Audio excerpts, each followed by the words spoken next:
This is to music first, always. We are unstoppable. Open the frontiers to make people meet people. Music is not fireworks. Music is feeling. You're good to go. Thank you, vote for the music!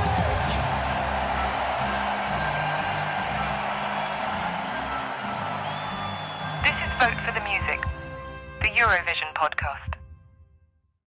Hello and welcome back to Vote for the Music, the Eurovision podcast. I'm Benjamin Windibank, and today we are previewing the first semi-final of the Eurovision Song Contest 2024, which is tonight. Yes, tonight, 7th of May, which is today at 8 p.m. in the UK, 9 o'clock across most of Europe, 10 o'clock in the East, and as early as 7 o'clock in Iceland, if you're listening from there. Now, I am coming live to you from the host city of this year's Eurovision Song Contest, Malmö, in Sweden. And I've had the pleasure of watching both the first dress rehearsal list, which was held without an audience as a member of the press, and I also attended the evening preview, often known as the jury show, as well, just hours before this is being recorded. So first of all, let's start with the start of the show, exactly what you're going to see. And we begin with a montage of historic winning moments, Eurovision winning moments spanning across years, finishing with Lorene's Tattoo win just last year.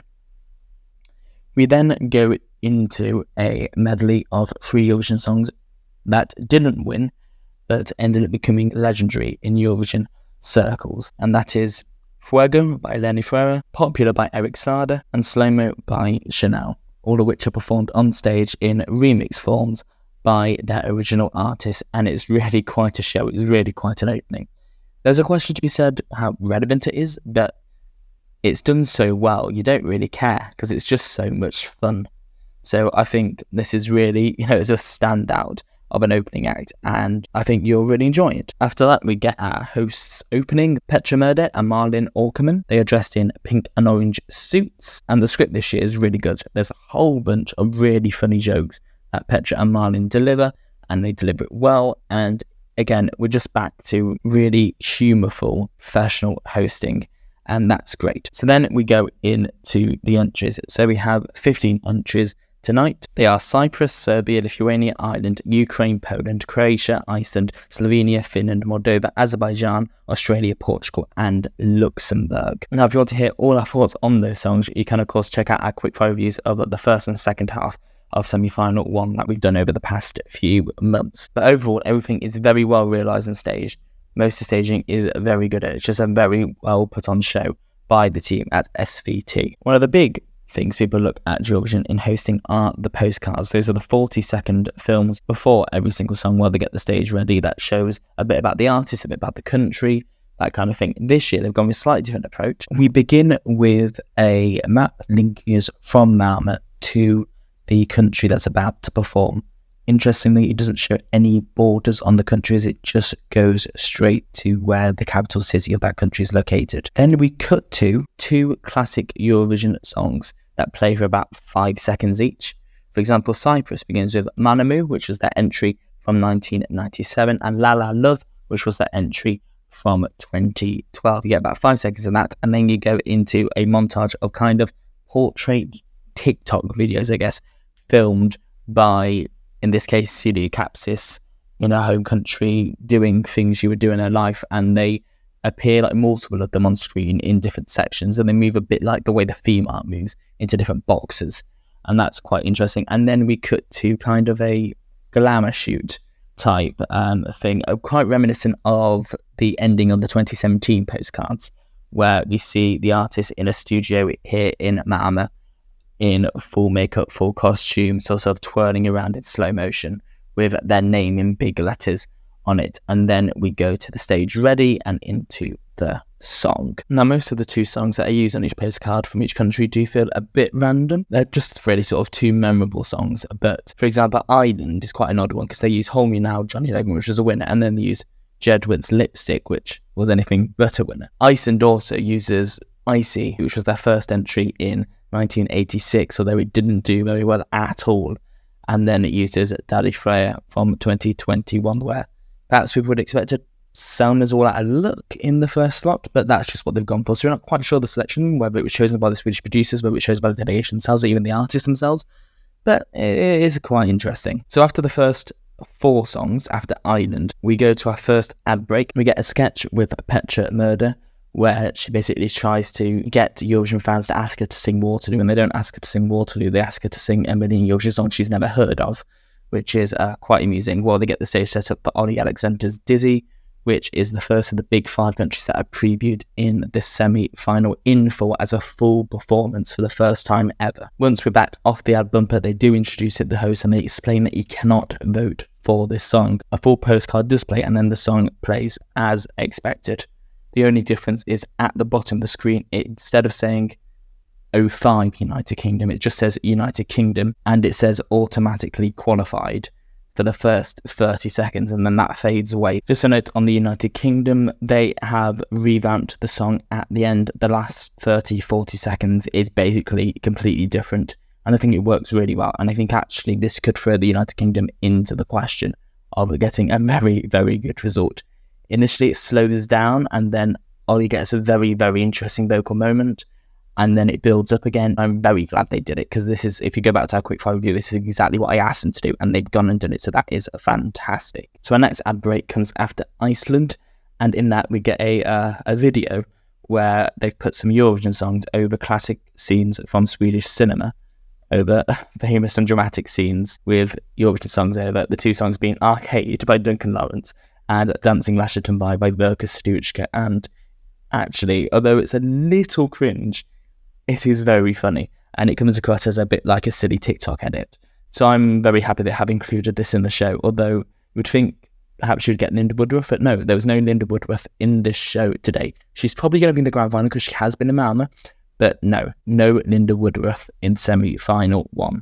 Instead, you've got Swedish cinema with Eurovision songs over it. After that, we go into Germany, which doesn't really get an explanation apart from that it is a Big 5 country, and then we continue on through the running order. For the next Big 5 country, there is not an ad break. We get a host introduction, but we just go straight into it, and that is Sweden, so there is no ad break after from Iceland through into the interval. Sweden, their staging is pretty much exactly the same as Malfest, just the walls go out further to go across the entire length of the stage. It's pretty much the same, but elevated. It's really well done. This is a very, very precisely slick performance. To that again, we continue on through the running order again, and then once we come to the end of the running order with Luxembourg, we get our normal voting instructions, we get our recap. The recap seems to be shorter, the clips are not as long as normal. In an effort to save time, I guess, we do have 3 extra songs in the semi-final to normal, so that is a slight difference there. Then Petra delivers an introduction, including the phrase, Sweden have lost the Eurovision Song Contest 55 times, and it introduces the king of Eurovision to Lorene's queen, Johnny Logan, who of course has won twice. And he comes on stage and does a Johnny Logan style cover of Euphoria by Loreen, and it's actually really good. I wasn't expecting much of this, but I really enjoyed it. He sings it incredibly well, incredibly emotionally, and it's pretty much, I think, the best cover of Euphoria you've ever seen, so it's really something to enjoy.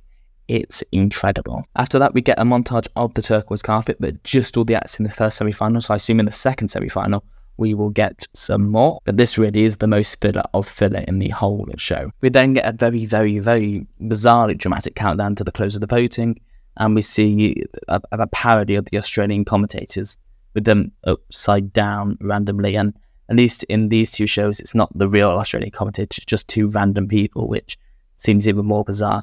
Petra then makes a joke about Grindr, which includes the actual licensing of a sound effect from that particular app, which is bizarre, but it does seem to work for the certain audience that would find that amusing. Then there's a tribute to Nicole and Hugo, who were Belgium's entry in 1973, and Nicole recently died. Well, I say recently, well over a year ago now, and there was a whole tribute for that on the Belgium selection last year.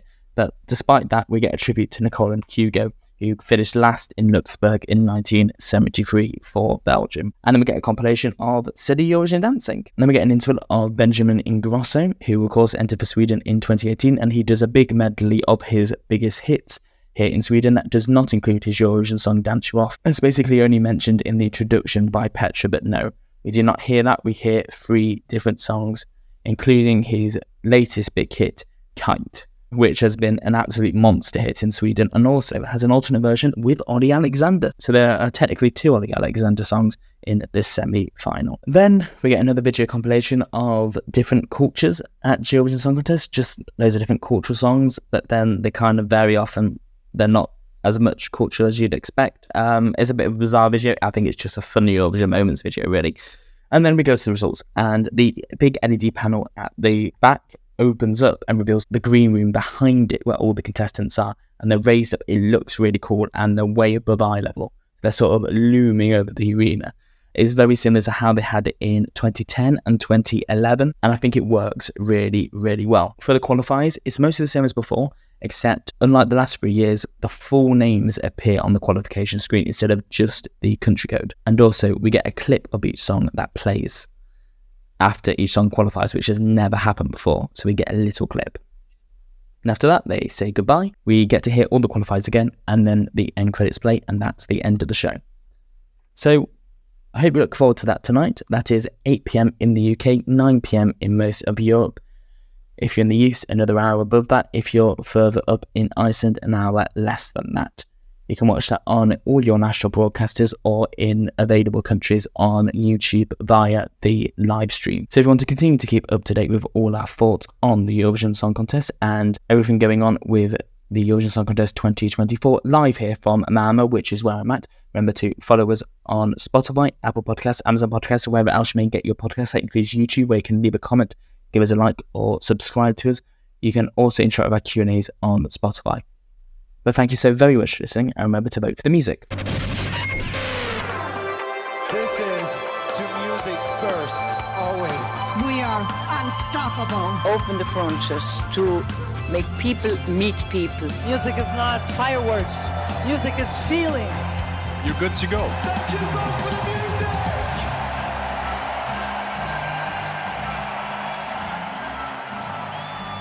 This is Vote for the Music, the Eurovision podcast.